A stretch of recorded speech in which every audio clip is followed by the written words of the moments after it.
موسیٰ علیہ السلام کے زمانے میں ایک سرکش نوجوان تھا۔ اس کے بدکار ہونے کی وجہ سے بستی والوں نے اسے بستی سے ہی نکال دیا۔ چند دن تک وہ زندہ رہا، لیکن جب اسباب زندگی ختم ہو گئے تو شہر سے باہر غیر آباد میدان میں سسکتے سسکتے اسے موت آ گئی۔ اللہ تعالیٰ نے موسیٰ علیہ السلام کو وحی بھیجی کہ میرے ایک ولی کا انتقال ہو گیا ہے، وہاں پہنچ کر اس کو غسل دیں اور اس کی نماز جنازہ پڑھائیں، اور یہ اعلان کر دیں کہ جس شخص کے گناہ زیادہ ہوں وہ اس کے جنازے میں شریک ہو، تاکہ میں اس کے گناہ بخش دوں، اور اس کو میرے پاس اٹھا کر لے آؤ، یعنی دفناؤ، تاکہ میں اس کا اکرام کروں۔ موسیٰ علیہ السلام نے اعلان کیا تو بہت سے لوگ جمع ہو گئے، اور جب اس کے پاس پہنچے تو اس کو پہچان لیا۔ انہوں نے موسیٰ علیہ السلام سے کہا کہ اے اللہ کے نبی، یہ تو وہی فاسق ہے جسے ہم نے بستی سے نکال دیا تھا۔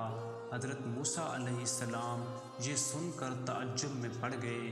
اللہ تعالیٰ نے حضرت موسیٰ علیہ السلام کی طرف وحی بھیجی کہ یہ لوگ ٹھیک کہتے ہیں، لیکن جب اس بیابان میں اس کی موت کا وقت آیا تو اس نے دائیں بائیں دیکھا، اسے کوئی دوست اور کوئی رشتہ دار نظر نہ آیا، اور خیال کیا کہ میں اس بیابان میں اکیلا، اجنبی اور ذلت کی حالت میں پڑا ہوا ہوں۔ اس نے میری طرف آنکھ اٹھائی اور کہا، اے اللہ، میں تیرے بندوں میں سے ایک بندہ ہوں، تیری سلطنت میں اجنبی ہوں۔ اگر میں یہ جان لیتا کہ مجھے عذاب دینا تیری سلطنت کو بڑھائے گا اور مجھے معاف کرنا تیری بادشاہت کو گھٹائے گا تو میں تجھ سے بخشش کا سوال نہ کرتا۔ تیرے سوا میرا کوئی ٹھکانہ اور جائے امید نہیں، اور جو تو نے اپنی نازل کردہ کتاب میں فرمایا ہے کہ بے شک میں بخشنے والا اور نہایت رحم کرنے والا ہوں،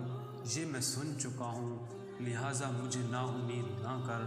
اے موسیٰ، کیا مجھے اچھا لگتا کہ میں اس کی دعا کو رد کر دیتا، جبکہ یہ اس حال میں اجنبی تھا؟